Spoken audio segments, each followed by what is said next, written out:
Brother, who cares? Who cares, brother? Who cares, brother? Who cares? Today, smash. Dan Hooker seems to be very upset with the UFC. I'm not really sure why, but who isn't upset? What lightweight is not moaning and crying and freaking moaning, pause, no Jones, but crying and whining about something? But maybe Dan Hooker is in the right. We're going to read into it a little bit. Also, Mario Bautista versus Umar is being rumored, and there's a pretty solid Apex card this weekend, which we're going to look through. We're not going to go super in-depth, but we're going to look through it in today's video. Like and sub before we get into it. All right, we'll start with the Hangman. So, Dan Hooker has always answered the call for the UFC. So, it's pretty, the name, right? Dan Hooker, he's answering the call. It's pretty perfect in my opinion. But right now, he's keeping his best interest in mind. With the UFC heading back to Perth on September 28th, New Zealand's Hooker was ready to book a fight for that card, even though he is still recovering from undergoing hand surgery this past March. Damn, so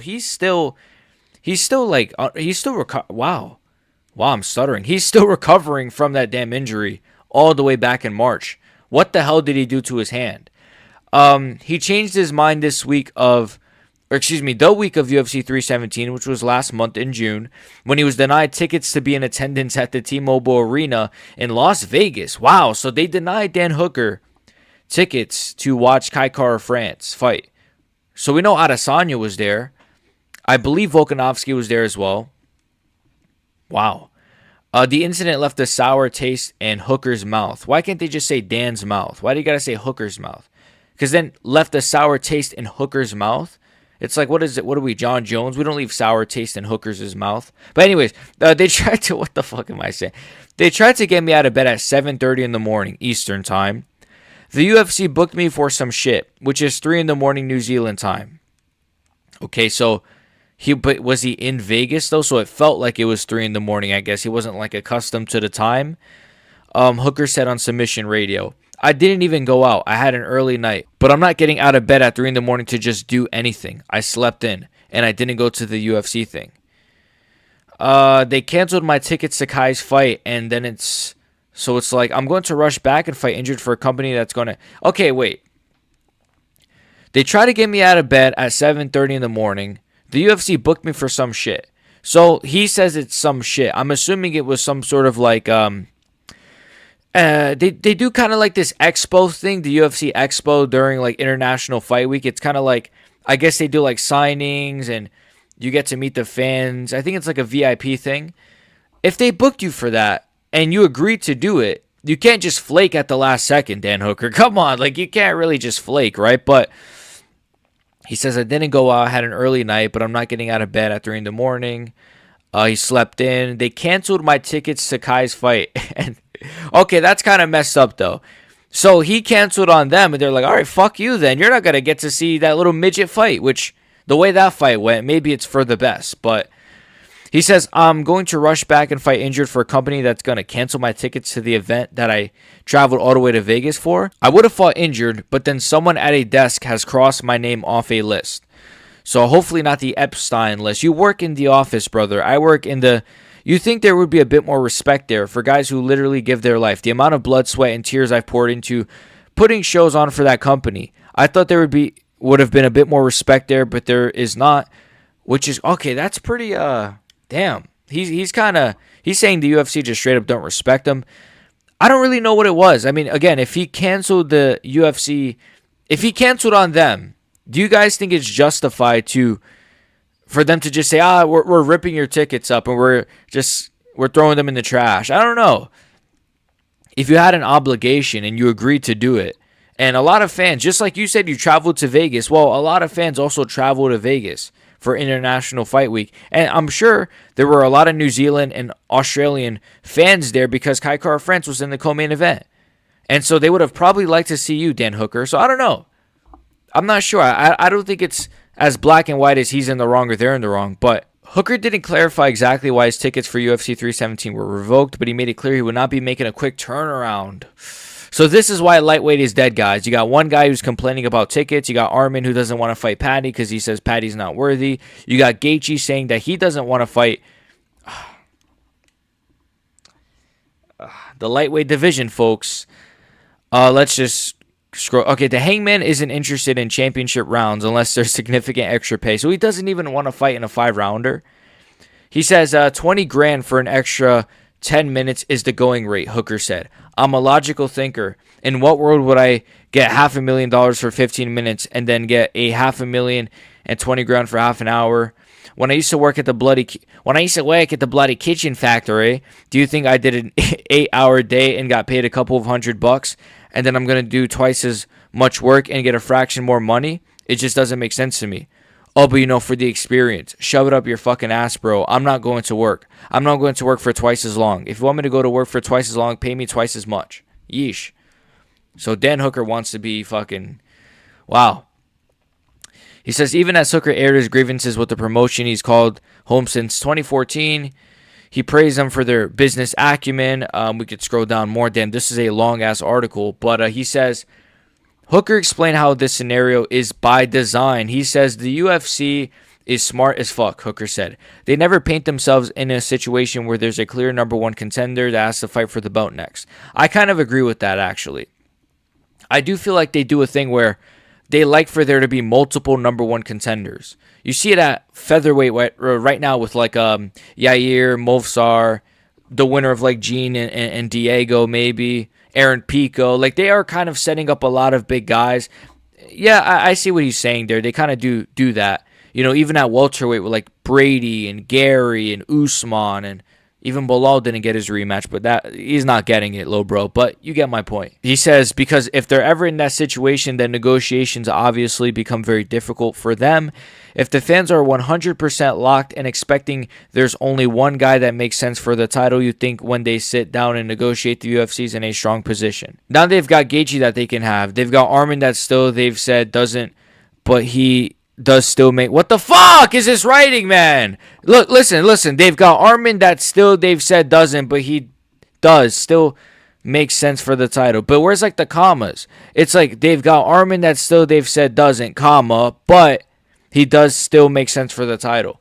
Nonetheless, Paddy Pimblett could step up because he's got fucking beef coming out of his ears, all right? So they always have in a title fight situation 3 guys that could justify title shots, because then if they have one guy, they go to the first guy, he starts playing hardball, then they can go to the second, then they go to the third, blah, blah, blah. He's actually right here.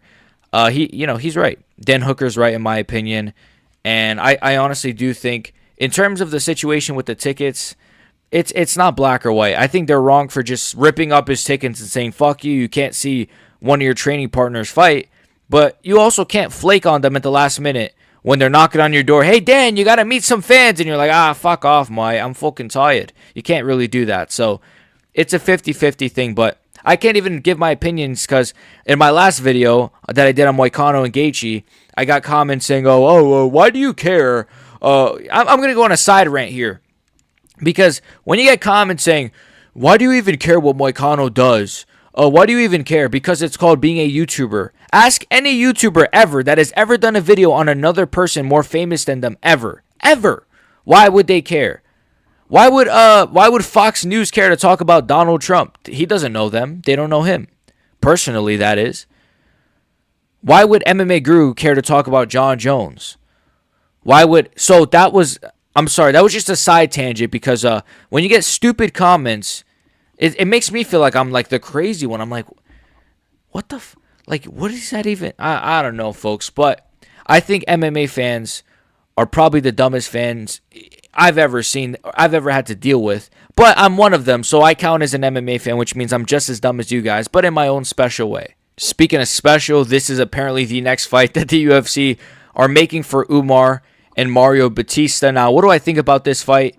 Rumor is it's going to be 5 rounds. I actually do like this fight. A lot, to be honest, because rankings-wise, I like it because Bautista is number 8. He's coming off of a win against Patchy Mix and Jose Aldo. Yes, the fights were not super entertaining, but those are good names to have on your resume. And Umar Nurmagomedov, I've even seen people say he should get a title rematch. Very stupid. I've seen people say he should fight Peter Yan. Even more stupid. Bro, the guy should have to fight down or at least... he should have to fight down. He shouldn't even fight like an O'Malley right now. Honestly, that's my take. But then again, who the fuck does O'Malley face? Shit, O'Malley's kind of cooked, though. Well, I just want to say O'Malley is kind of cooked now that I think about it, because who is he going to face? Henry Cejudo? But nonetheless, Umar Nurmagomedov, the fact that he even got a title shot is kind of wild. And it is kind of crazy because he beat Corey Sandhagen in a pretty uneventful fight. He then gets a title shot. He fumbles it, right? He loses pretty... It was a close fight. It was competitive, but it was, he definitively lost that fight. So then he's now still number 2 ranked. I don't know, man. I'm not saying he should be out of the rankings, but it's just like now Corey Sandhagen is coming off of one win where I guess he hurt Figgy's leg, but it was kind of like an unceremonious win. Now he's getting the title shot. It's a little bit odd, man. It's a little bit odd how he's still like all the way up at number 2 in terms of the rankings. But nonetheless, I like this fight with Mario Bautista.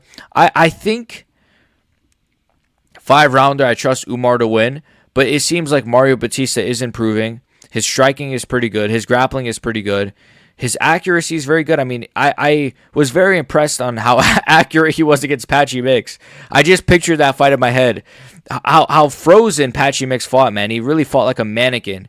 It was odd. He fought like he had like a stick stuck up his ass, honestly, just to say that bluntly. Like, it was just crazy how frozen he fought, frozen like Elsa.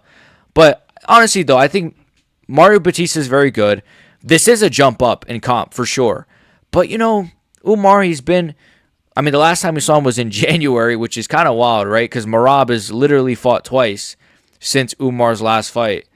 That's just, I don't know, man. It's kind of crazy because there's people that legitimately want people like Umar Nurmagomedov to be champion.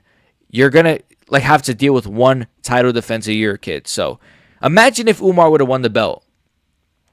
I know he's injured. I don't really give a fuck. I know he's injured, but I don't give a fuck because it's not like he was the most active guy before the injury, or even if he wasn't injured, we probably still wouldn't have seen him until October anyways. Let's be honest, guys. Let's be honest.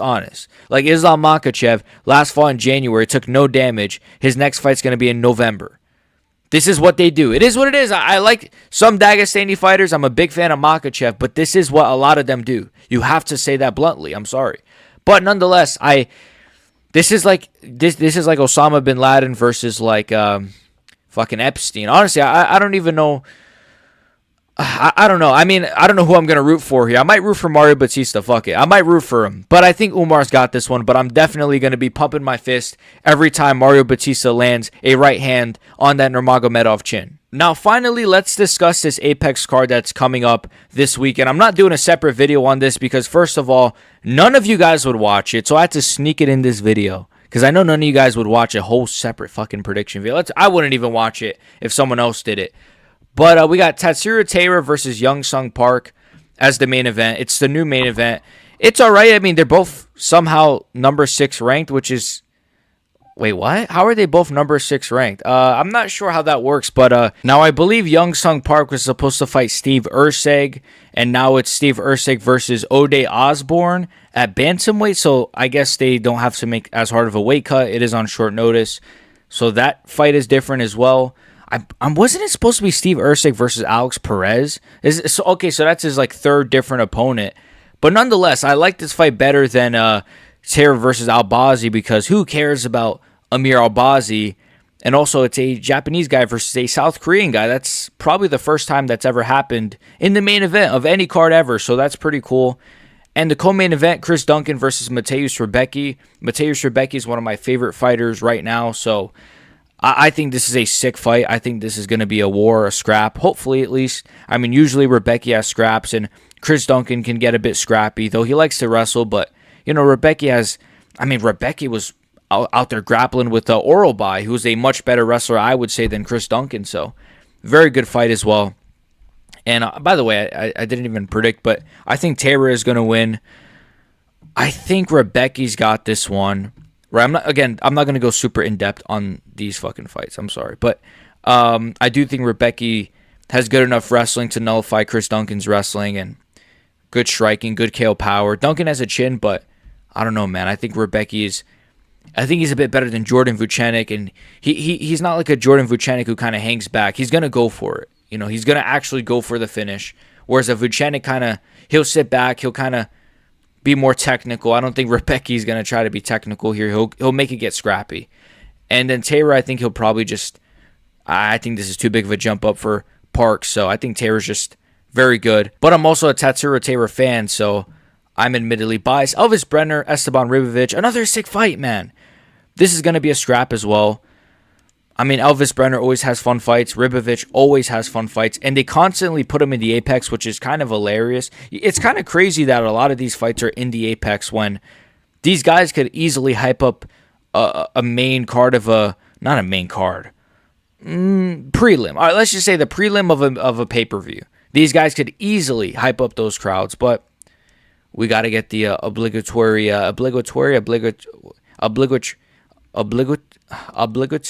that we got to what's the word? Obligatory women's fight. I don't think that's how you use the word, but you get my point. I think Ribovic has got this one, but again, it could get a bit scrappy, but he's more technical than Brenner, and he's got a bit better shot selection, and I don't know. Ribovic is very good. He has a great chin. He's been in a couple of scraps. I thought he got robbed in his last fight, so yeah. Kyle Rosa, nobody cares. Neo Magny, nobody cares. Kevin Vallejos, yes, the new Ilia Topuria. Nice. He's going to win this one. He's definitely going to win this one. Keep an eye on this guy. I know a lot of you guys watching know Kevin Vallejos, but if you don't, he is the next Ilia Topuria. I'm saying it now. This guy is a sick fighter. He always has fun fights. He's got sick boxing.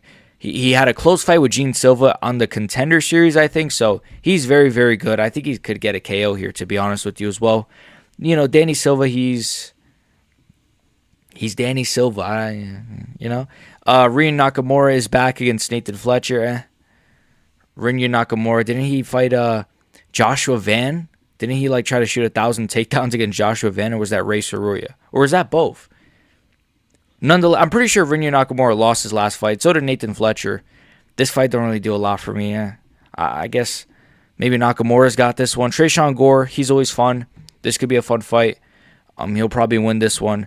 Nick Klein, and then Rafael Estevan, and then it's not the greatest card, but as the card as it goes up, as we get to the main card, the main card really is very good.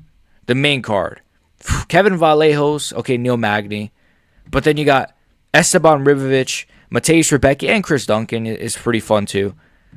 Tatsuro Taira, that's a good main card. It's not the best Apex card, but I wanted to kind of shed some light on it because I think it's going under the radar. That's all I got for you guys today. Make sure you guys like and sub. These are some topics I decided to kind of shove together in one video. So if you enjoyed, like and sub, comment down below, share the video, blah, blah, blah. God bless you guys, and peace.